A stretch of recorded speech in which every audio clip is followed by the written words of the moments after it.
Este é o caminho da fé. Você coloca sua mochila nas costas, olha para frente e começa a andar. Em algum momento, entre o cansaço e as dores do corpo, algo transforma você. É a sua alma que respira.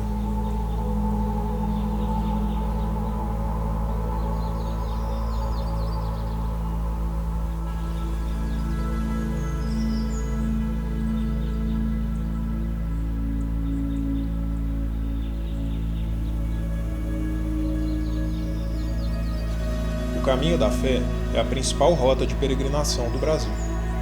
Inspirado no lendário Caminho de Santiago de Compostela, na Espanha, mas com alma completamente brasileira.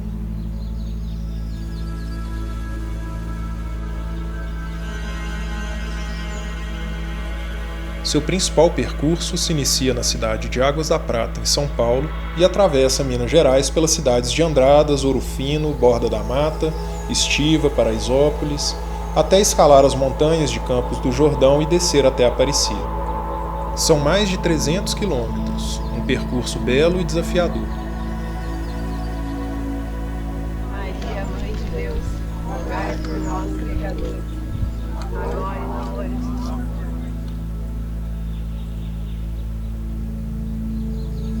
Mas esse documentário não é só sobre o caminho.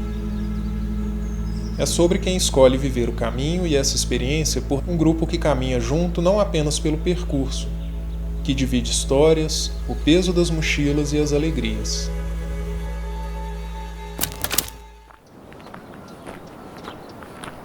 Quando eu fui fazer o Caminho da Fé a primeira vez, tinha 3 anos do grupo na estreia. E aí eu fui fazer o Caminho da Fé no susto. Eu já tinha feito o Caminho da Luz, mas eu fiz o Caminho da Luz numa coletiva. E eu sempre ouvi falar do Caminho da Fé, mas assim, eu nunca tinha pensado em fazer. E aí, de repente, eu fui fazer um caminho lá no Rio Grande do Sul, que é o Caminho das Missões, e um rapaz falou comigo que já tinha ido fazer o Caminho da Fé 12 vezes. E eu achei aquilo um absurdo. Falei, como é que a pessoa vai fazer um caminho 12 vezes? Com tanto caminho para fazer? E fiquei com aquela coisa na cabeça. E cheguei e falei, não, eu vou lá fazer esse caminho. E eu vou fazer sozinha também. Ele mesmo falou, não, pode fazer o caminho sozinho, não tem perigo nenhum. Eu fiz a primeira vez como um desafio de estar lá sozinha, fazendo esse caminho, para descobrir por que as pessoas sempre voltavam para fazer o caminho. Esse caminho deve ter alguma coisa diferente, sendo que tem tantos outros e a pessoa todo ano está lá fazendo. Então essa primeira vez foi realmente esse desafio mesmo para conhecer o caminho. Eu vou falar um negócio, assim, é muito doido aquele caminho. E você faz uma trilha de 18 quilômetros, você fica assim pra morrer. E às vezes não precisa ser uma trilha difícil, não. Pode ser uma trilha leve. Mas eu faço Caminho da Fé, eu já fiz 42 quilômetros. Eu penso, como que você faz isso? Eu falo, não sei. Você chega lá, você faz. Parece que tem um negócio que te puxa. E não é falar assim, questão de fé, não sei o que é. Eu não me sinto uma pessoa muito religiosa. Eu acho que não sou. Mas ele tem um negócio lá que te prende.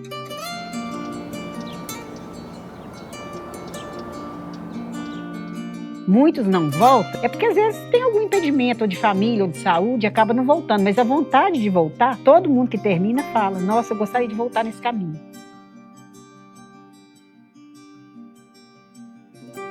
A vida inteira eu caminhei.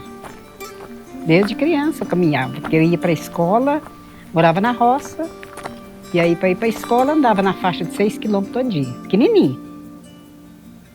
Depois eu fui crescendo, e aí eu fui para a cidade, e aí eu tinha que andar 12 quilômetros para ir para a escola.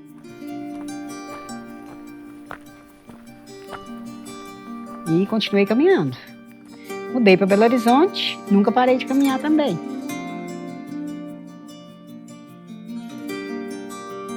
Depois de muito tempo, já ia aposentar, e eu pensei, o que eu vou fazer depois que eu aposentar? Descobri que tinha alguns grupos que fazia trilha em Belo Horizonte. Entrava na van e ia por aí. E aí eu decidi fazer isso. Comecei a fazer e tomei gosto. Até eu resolver criar o grupo para começar a fazer trilha mesmo, organizar evento e fazer amigos e partir para as trilhas.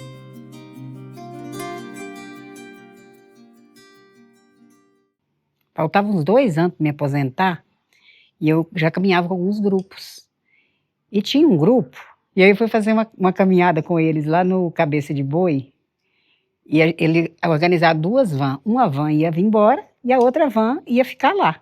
pessoal ia dormir lá. Eu estava na que vinha embora. E aí o pessoal que vinha embora queria sair mais cedo. Então a gente ficou cobrando dos organizadores para liberar a van para a gente vir embora. E eles não quiseram liberar. Passou aí depois, uma semana, eles mandaram um comunicado para todas as pessoas que estavam nessa van, que a gente estaria suspenso de participar de caminhada com eles durante 3 meses, porque a gente tinha desobedecido a ordem deles. Lá na trilha a gente voltou com um dos guias, era 2 guias, a gente tinha voltado antes deles, e não gostaram. E aí eu achei absurdo aquilo, porque não tinha criança lá naquele grupo, né? E punia a gente, sem discutir, sem falar nada. Aí eu falei, eu não vou caminhar mais com esse grupo, não. Aí eu vou criar um grupo para mim. Porque aí assim, vou fazer trilha do jeito que eu gosto, se der bem, se não der, amém.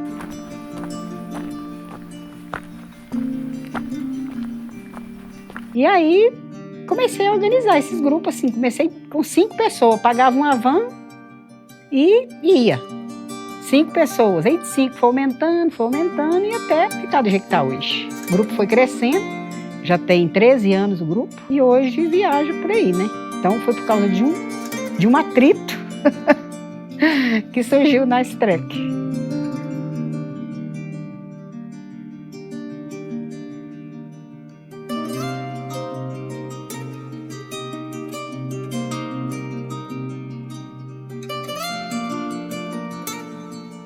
Eu acho que a característica principal do grupo Nice Trek é a idade das pessoas que caminham comigo.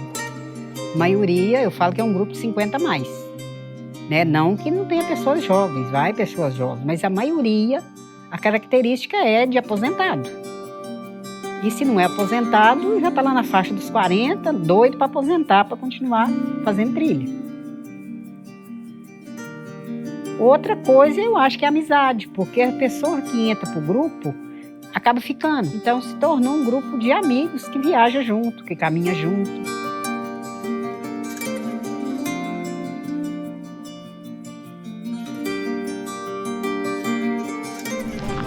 Santa Maria, Mãe de Deus, rogai por nós, pecadores, agora e na hora de nossa morte. Amém. Eu acho que é uma forma de agradecer. Agradecer pelo ano que eu tive, pelas coisas que eu tenho, pela vida que eu tenho, porque é claro que a gente sempre está pedindo também, né? Mas eu sempre volto lá como uma forma de agradecer por tudo que eu passei durante o ano todo.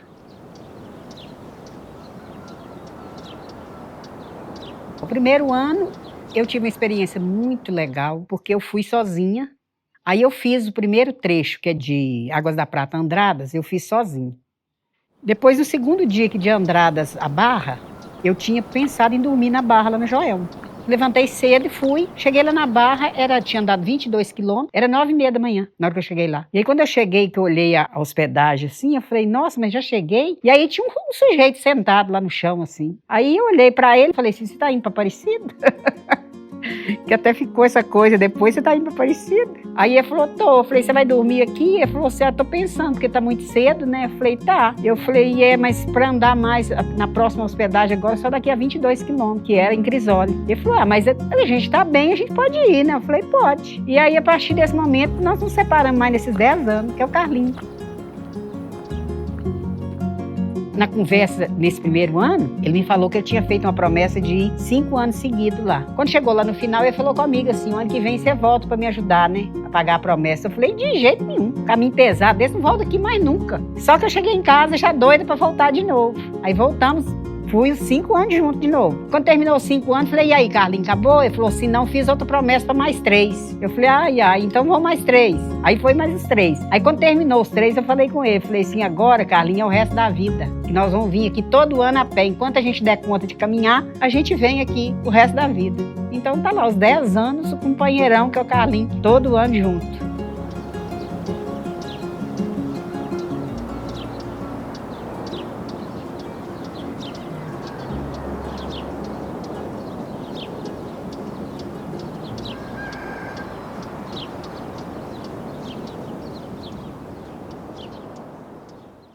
Tem umas histórias meio estranhas nesse caminho, por isso que eu falo assim, que ele é um caminho meio doido mesmo. Eu não sei se foi nesse ano ou se foi no ano seguinte. Tem um trecho depois de Consolação, a gente voltou, a gente parou na casa, tinha uma casa de uma pessoa assim, Eu falei, seu Carlinhos, vamos pedir água aqui nessa casa? Ele falou, tá. E aí nós entramos lá e a pessoa que estava lá, ela abriu a porta, essa pessoa pediu tanta oração pra gente, falou que estava passando por tanta dificuldade de saúde, que o marido dela estava internado, estava muito ruim, pedindo pra gente rezar pra ela. Aí eu falei com o Carlinhos, engraçado que a gente não precisava de ter passado naquele lugar. Então parece que assim, levou a gente até aquela casa, exatamente pra aquela pessoa pedir oração pra gente. Depois teve outro ano que quando eu cheguei em Águas da Prata, foi um ano que eu fiz de Tambaú, tô sentada lá, veio uma pessoa e falou assim comigo, você tá indo pra Aparecida? Eu falei, tô. Ele falou, faz um favor pra mim, reza pra mim e põe esse dinheiro aqui no pé da santa lá, falou o nome dele, fala que foi fulano que pediu, eu tô passando muita dificuldade, pede ela pra me ajudar. Aí eu fiquei pensando assim, a pessoa nunca me viu, né? E me dá um dinheiro e acreditar que eu vou pôr aquele dinheiro lá no pé da santa, né? Eu acho que tem esses momentos que a gente vai passando, você fica analisando por que eu tô aqui nesse momento, né? Podia ser outra pessoa e, no entanto, era eu. São coisas que você percebe no caminho que, assim, eu acho que tem a mão dela. Não tem como não ter. Eu pedi para uma pessoa que estava internada, que já tinha desenganado, uma pessoa que tinha tido 3 bebês. Os bebês estavam saudáveis e a mãe estava lá, só esperando para ir embora. E eu rezei tanto e ela voltou e ela está aí com as crianças. Então, assim...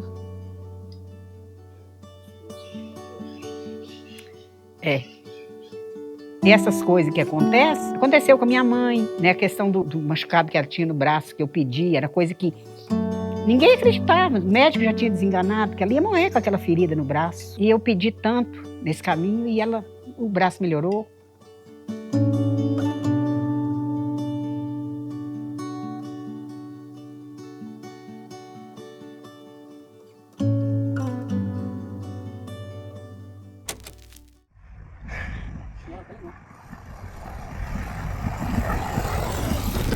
Mas tem momentos interessantes, de pessoas interessantes que eu encontrei pelo caminho. Na chegada lá de Paraisópolis, que tem uma descida danada e depois uma subida. E o ciclista desce ali a 1000 por hora, né? Ele desce para dar embalo para ver se ele sobe pelo menos a metade do morro sem precisar de pedalar, né? E aí eu tava subindo, tava mais ou menos na metade do morro, eu escuto o barulho do ciclista vindo. Falei, ixi, encostei. E ele veio embalado, a hora que chegou perto de mim, ele caiu. E falou comigo assim, eu tô com cãibra até no cabelo.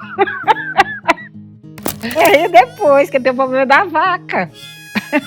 Eu tava subindo o morro, aí tinha assim um morro com bastante curva, e eu tava bem na frente, o Carlinhos tava lá atrás. Aí de repente tem uma vaca no meio da estrada, e lá é beco, né? Então tem cerca de um lado e cerca do outro, e a vaca tava no meio. Eu bati o cajado, a vaca foi embora. Dava uma curva, a vaca tá lá de novo. Bati o cajado, era aquela vacona branca. Eu não gosto de vaca branca, não. Tem medo daquele negócio. Aí de repente vem 2 ciclistas. Aí eu falei com o ciclista assim, aqui, me ajuda a passar perto dessa vaca, porque eu bati o cajado, ela não andava mais. Ela ficou parada lá me olhando. Aí o ciclista, não, essa vaca aí não tem problema, não. Pode passar. Eu falei, mas eu não vou passar do lado que você tá querendo, que é do lado da vaca, não. Vocês ficam do lado da vaca que eu vou aqui. Não tem medo não, pode vir.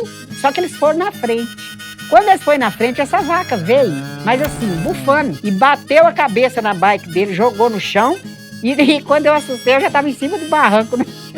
Eu nem sei como que eu fui parar em cima do barranco, com mochila nas costas e tudo. E essa vaca desceu, bufando, e eu gritando lá de cima pra eles entrar debaixo da cerca, que a vaca estava indo. E eles acharam que eu estava dando tchau pra eles. Até que eles viram a vaca, e na hora que eles viram a vaca, eles correram e enfiaram debaixo da cerca. E essa vaca também disse que assustou a gente o dia inteiro lá. Passou no caminho, ela assustou. Nós começamos a subir o morro e falamos assim, hoje nós acertamos aquele caçador. Hoje nós vamos pegar o caçador. E tá subindo. E nada, que morro não acaba e não acaba. E aquele trechinho, o último trechinho dele é o pior, né? Pra chegar lá na lanchonete ali em cima. Subiu eu e Carlinhos xingando, né? Nós vamos encontrar o caçador, vamos dar um pau nele. Aí quando nós chegamos lá em cima, que a gente olhou pra frente, aí o Carlinhos brincou, ó o caçador lá. Tinha um cara com a barba desse tamanho assim, na cerca olhando pra baixo, olhando lá de cá. Aí nós entramos lá nesse lugar lá da lanchonete, olhamos e ele tava lá. Aí nós sentamos lá no banco, ficamos lá conversando, então nós já, cadê o caçador? Só que a hora que nós viramos assim, eu tinha sumido. E nós não vimos ele mais, eu vi homem nenhum. E nós não vimos esse homem. E lá é assim, é descampado, então era pra gente ter visto ele, né? E não vimos. Ele simplesmente sumiu. Aí nós fomos com o Carlinhos pra parar com essa brincadeira. Era uma entidade que tava ali, ó, e a gente achando de gozação com ele. 16.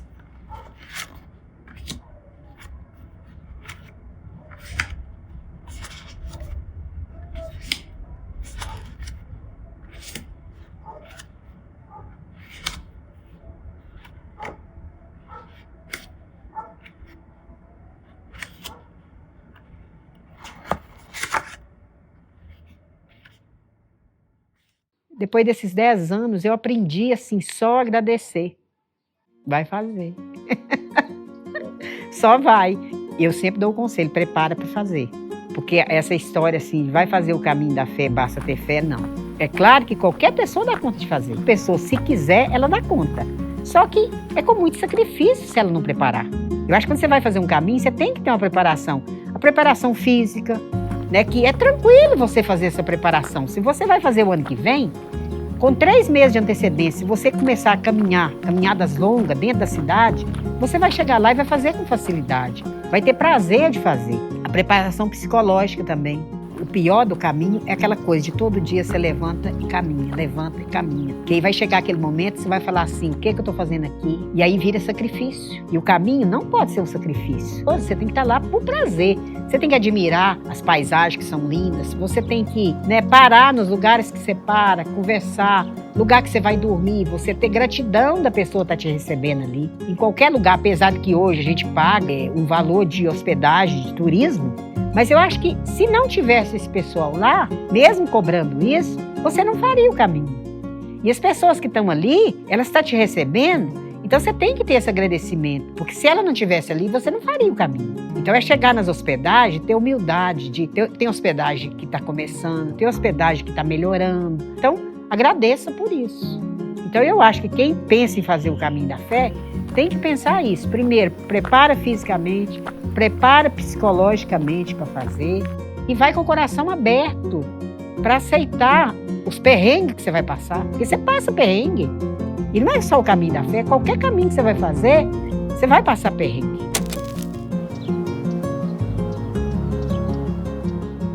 Nos primeiros anos, eu fazia uma quilometragem maior por dia. Então, assim, eu já cheguei a fazer o caminho em 9 dias. Então, para fazer 9 dias, você tem que caminhar 42 quilômetros, 3 etapas de 42. Senão, não dá para fazer. Depois eu fiz de 10 dias, depois 11 dias, agora estou fazendo de 13. Então, é 13 dias, porque aí dá uma quilometragem menor. A quilometragem maior hoje é entre Águas da Prata e Andradas, que é 30 quilômetros. Depois não tem nenhuma etapa de 30. E ao longo desses anos, eu tenho percebido assim, sempre melhorando. Igual Dona Inês. Dona Inês, assim, é um exemplo de como eles melhoraram. E o ano passado, quando eu dormi lá, quando eu cheguei, que eu vi aquela hospedagem deles lá, eu não acreditei, de tão bacana que estava. E aí eu fui falar com o filho da Dona Inês, falei, gente, eu estou admirado, que coisa maravilhosa isso aqui. Aí ele falou assim, a gente tem que dar um retorno para os peregrinos. Eu achei tão bacana isso dele, porque assim, a preocupação de construir algo melhor para receber a gente. O primeiro ano que eu dormi lá, era muito simples. A gente dormia primeiro, porque é um lugar estratégico, e segundo, porque a Dona Inês é uma pessoa, assim, boníssima, né? Ela, o marido dela e os filhos. Então a gente sempre parou lá, mas eu nunca imaginei que fosse se tornar o que tornou hoje. Então melhorou demais. E não só a Dona Inês, mas todos os lugares que a gente vem, que eu tenho dormido, eu tenho percebido isso. Essa preocupação de estar melhorando para atender a gente. Então também eu acredito que a Associação do Caminho, eles também estão cuidando disso, sabe? Tá olhando, tá? Ao longo dos 10 anos eu só tenho visto melhora.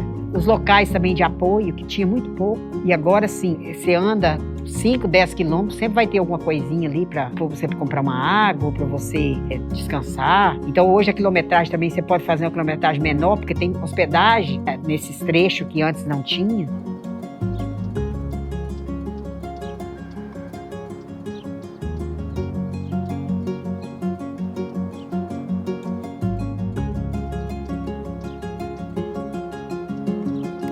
Não tem idade para começar a caminhar, tem que ter coragem e começar. Porque eu acho que a gente para de caminhar o dia que a gente morre. Então eu acho que a vida tem que estar em movimento. E a gente aposenta e não pode parar, né? Porque você tem que fazer alguma coisa, você tem que movimentar o corpo. E eu acho que o caminhar é uma coisa natural da gente. É uma coisa barata, né? Se você sair de casa para caminhar, você não gasta nada. Você vai gastar um tênis e só. Então, ficar quieto dentro de casa, curtindo doença, não vai te levar a nada. Então, não existe idade para caminhar. E graças a Deus, no meu grupo tem pessoas que caminham com 86 anos. Tem pessoas de 80, tem pessoas de 70, tem pessoas de 60. Eu acho legal é isso. É a pessoa ir. Começa a caminhar, faz as caminhadinhas aí e tal, e vai tomando gosto. Porque depois que o corpo acostuma, aí você não para mais.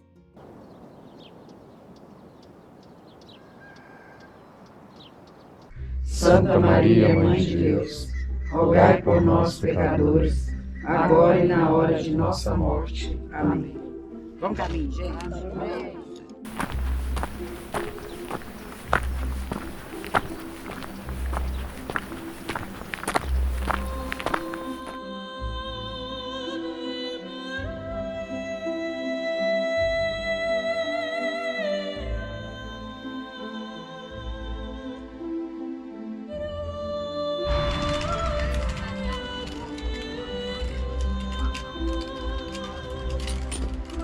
É emocionante, né? Mas assim, é uma alegria de chegar, de ter dado conta, né? Porque assim, cada ano vai ficando mais difícil.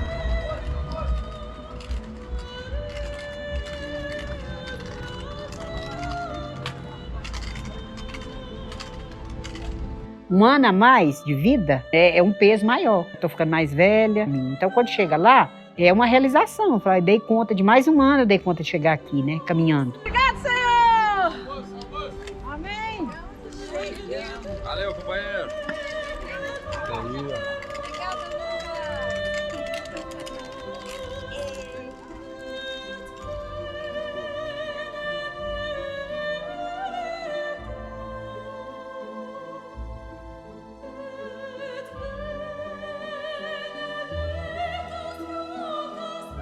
Sim, é uma satisfação muito grande ter conseguido. Mas é uma tristeza de ter acabado, né? Porque aí você começa a pensar no caminho. Porque todo ano é um grupo diferente, né? Só eu e o Carlinhos que tá lá aos 10 anos. Então são pessoas que às vezes eu não conheço fazendo o caminho. Tem pessoas que eu conheço, mas que nunca fez o caminho, é a primeira vez que está fazendo comigo ali. Cada caminho é diferente, por isso, pelo grupo que tá ali. E aí, assim, dá uma saudade, né? E eu fico pensando assim, nossa, olha o que é que nós passamos nesse caminho, né? Passamos perrengue. Passamos raiva, xingamos, e de repente acabou. Né? Então, assim, já fica uma saudade, querendo voltar, e uma realização, porque, olha, dei conta esse ano. Então, é esperar que o ano que vem dê conta de novo. Sim, eu tentei fazer o melhor que eu pude. Tá bom? Então, obrigada de coração mesmo. E eu só queria agradecer a todos vocês por terem me acolhido, terem me recebido. Foi uma alegria muito grande estar com vocês. Isso é emocionante, não tem como. Qualquer caminho, quando termina, eu sempre choro, não tem jeito. Quero peregrinar, para mim, é desapegar. Porque você pensar que você passa 30 dias com a mochilinha nas costas, né? Você percebe que você precisa de pouco demais para viver. O fazer esse caminho é isso, é estar com você, é estar em contato com a natureza, é estar em contato com as pessoas, né? É estar vivenciando isso.